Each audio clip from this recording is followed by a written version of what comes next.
Good morning class. MAVM के online class में class 6 Sanskrit में अध्याय 10 है आपका, पीएथर्ड का सेकंड चैप्टर है आपका रक्षाबंधनम। रक्षाबंधनम रक्षाबंधन पर्व के बारे में आप लोग जानते होंगे, जो आषाढ़ श्रावण माह के पूर्णिमा को मनाया जाता है। तो इस चैप्टर में उसी कहानी के बारे में बताया गया है, छोटी सी एक कहानी दी हुई है इस चैप्टर में। आइए समझते हैं कि इस कहानी के माध्यम से क्या क्या चीजें हमें बताई गई हैं। रक्षाबंधन पर्व श्रावण मासस्य पूर्णिमायां तिथौ भवति, अतएव अस्य नाम श्रावणी इत्यपि प्रसिद्धम्। रक्षाबंधन पर्व यानी त्योहार श्रावण मास की श्रावण महीने की पूर्णिमा तिथि को होती है, मनाई जाती है। अतएव इसलिए इसका नाम श्रावणी इत्यपि प्रसिद्धम्, इसलिए इसका नाम श्रावणी भी प्रसिद्ध, श्रावणी नाम से भी यह प्रसिद्ध है। अस्मिन् पर्वे सर्वे हिंदू जनाः सप्तश्रीणां पूजनं कुर्वन्ति, गृहेषु च श्रावणी पूजा स्त्रीभिः क्रियते। अस्मिन् पर्वे इस पर्व पर, इस त्योहार पर हिंदू लोग सप्त ऋषियों की 7 ऋषियों की पूजा करते हैं। पूजनम कुर्वन्ति, पूजन करते, पूजा करते हैं। और गृहेषु च श्रावणी पूजा स्त्री भी क्रियते, और घरों में महिलाओं के द्वारा श्रावणी पूजा की जाती है। अस्यां तिथौ भगिन्यः स्वानुजानाम् अग्रजानाञ्च दक्षिणहस्तेषु रक्षासूत्राणि बध्नन्ति, अतएव उत्सवस्य रक्षाबंधनम इति नाम प्रसिद्धम्। फिर अस्यां तिथौ भगिन्यः, इस तिथि में बहनें और अपने छोटे और बड़े भाइयों के दाहिने हाथ में रक्षा का सूत्र, जिसको आप लोग रक्षा राखी कहते हैं, रक्षा का सूत्र बांधती हैं। चाहे बहनें, चाहे उनका बड़ा भाई हो या छोटा भाई हो, दिया हुआ भगिन्या स्वानुजानां, चाहे वो उनके अनुज हो या फिर अग्रजानांच, और चाहे अग्रज यानी उनसे बड़े भाई हो, उनके दाहिने हाथ में दक्षिण हस्ते से दाहिने हाथ में रक्षा सूत्र बांधती हैं। अतएव अस्य उत्सवस्य रक्षाबंधनम इति नाम प्रसिद्धम्, इसलिए यह उत्सव, यह त्योहार रक्षाबंधन नाम से प्रसिद्ध है। अस्य रक्षाबंधनस्य अस्माकं समाजे अति महत्वं विद्यते। अस्मिन् दिने यः कापि कन्या यस्य कस्यापि पुरुषस्य हस्ते भातृभावस्य रक्षासूत्रं बध्नाति, स पुरुषः सर्वदा तां प्रति भगिनीवत् व्यवहारं धर्मतः करोति। फिर कह रहे हैं इस रक्षाबंधन का हमारे समाज में बहुत ही महत्व है। इस रक्षा बंधनस्य अस्माकं समाजे, इस रक्षाबंधन त्योहार का हमारे समाज में बहुत ही अधिक महत्व है। अस्मिन् दिने, इस दिन यह कापि कन्या, इस दिन जो कोई कन्या, कोई भी कन्या, कापि कन्या कोई भी कन्या किसी भी पुरुष के हाथ में भाई सरीखे यानी उसे भाई समझकर या भाई मानकर रक्षा सूत्र बांधती है, राखी बांधती है, वह पुरुष हमेशा पूरे वर्ष उसके प्रति बहन के समान व्यवहार धर्म पूर्वक उसके साथ अपना भाई का कर्तव्य निभाता है या धर्म से करता है। उसका व्यवहार बहुत ही धर्म पूर्वक भाई का व्यवहार करता है। भारतस्य मध्यकालिके इतिहासे रक्षाबंधनस्य महत्व विषये एकः दृष्टान्तः मिलति। फिर कह रहे हैं कि भारत के मध्यकालीन इतिहास में रक्षाबंधन के महत्व के विषय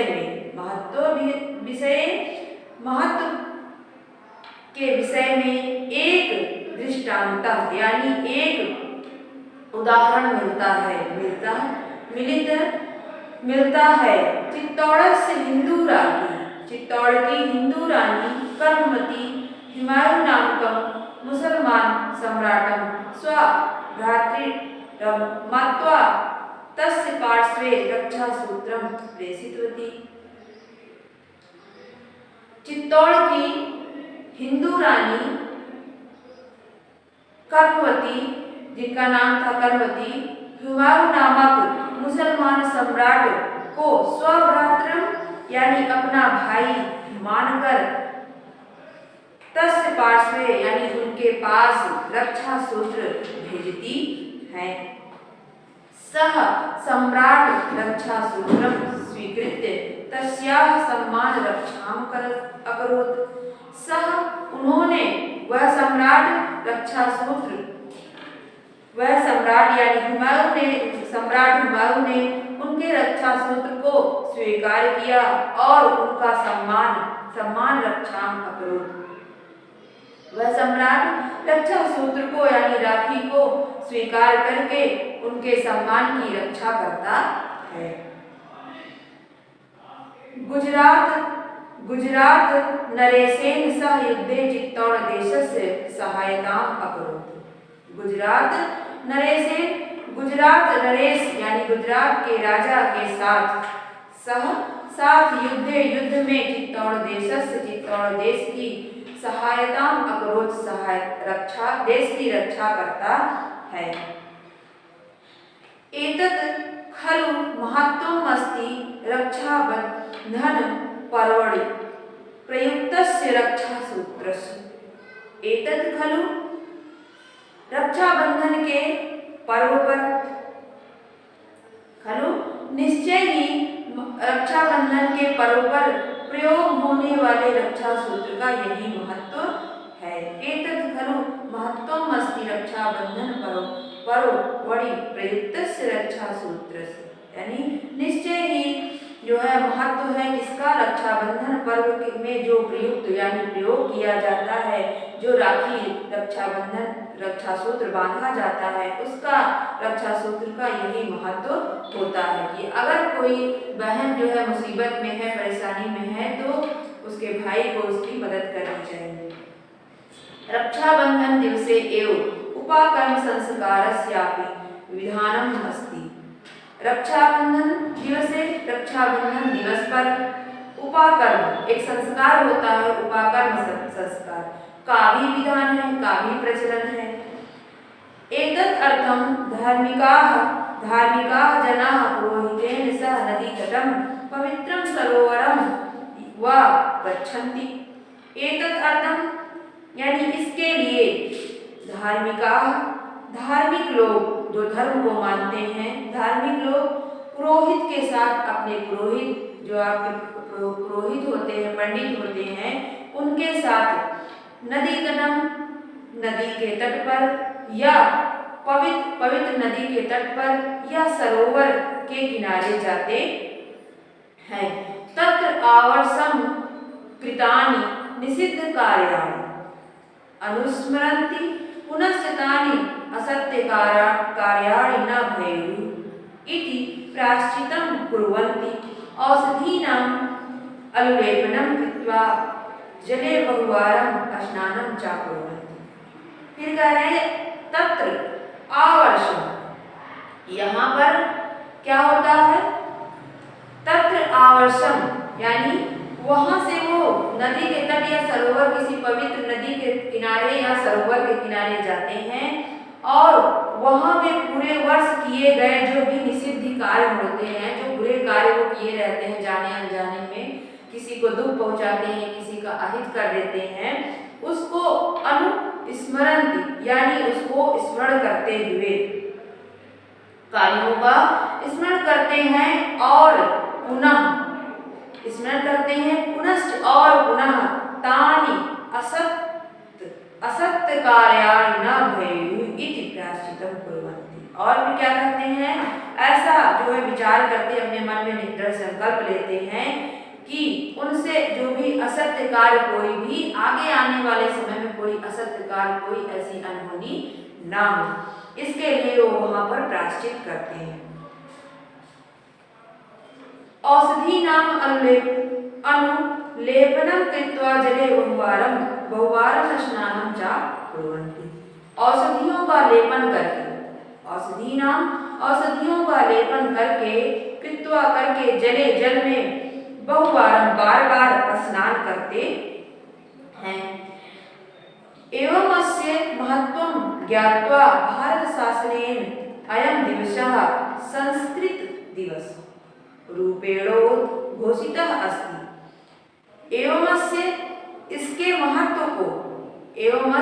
इसके महत्व को ज्ञात्वा जानकर भारत सरकार ने, भारत शासन यानी भारत सरकार जो पूरे देश में अपना शासन चलाती है, भारत सरकार ने इस दिन को, अयम दिवसः, इस दिन को संस्कृत दिवस के रूप में रूपेणोद्घोषितः अस्ति, संस्कृत दिवस के रूप में जो है घोषित किया है। यतः संस्कृतं संपूर्णं देशं एकतायाः सूत्रे बध्नाति, क्योंकि संस्कृत समस्त देश को एकता के सूत्र में बांधती है। ये आपका चैप्टर यहाँ पर खत्म होता है, पूरा होता है। आप लोग जो है चित्र बनाइएगा। इसका पहले सबसे चैप्टर के पहले पेज में चित्र बनाने के बाद शब्दार्थ लिखिएगा। जो भी एक्सरसाइज इसमें दी हुई है वो आपको पीडीएफ के माध्यम से दी जाएगी। प्रश्न उत्तर है और सही गलत रिक्त स्थान जो भी दिया हुआ है आपको पीडीएफ के माध्यम से दिया जाएगा। तो आज की क्लास में बस इतना ही। और एक और आवश्यक सूचना थी कि आप लोगों को जो ड्राइंग का वीडियो दिया जाता था उसमें आपको सिलेबस बताया जाता था या कोई भी हल्का फुल्का सा बनाकर बताया जाता था, उसकी जो है पीडीएफ मैंने भेज दी है। पीडीएफ में जो भी इस बार पीए थर्ड के जो सिलेबस है, जो पेज लिए गए हैं, पेज नंबर, वो पीडीएफ मैंने आपको भेज दी है 17 तारीख की पीडीएफ में। देखिएगा आर्ट वाले कॉलम में 6 और 7 दोनों क्लास को, तो आप लोग उसको वहाँ से देख लीजिएगा कि पीए थर्ड में हमारा उसका जो है पेज क्या क्या है, कौन कौन से चित्र पीए थर्ड में ऐड किए गए हैं। तो आज की क्लास में बस इतना ही। Thank you for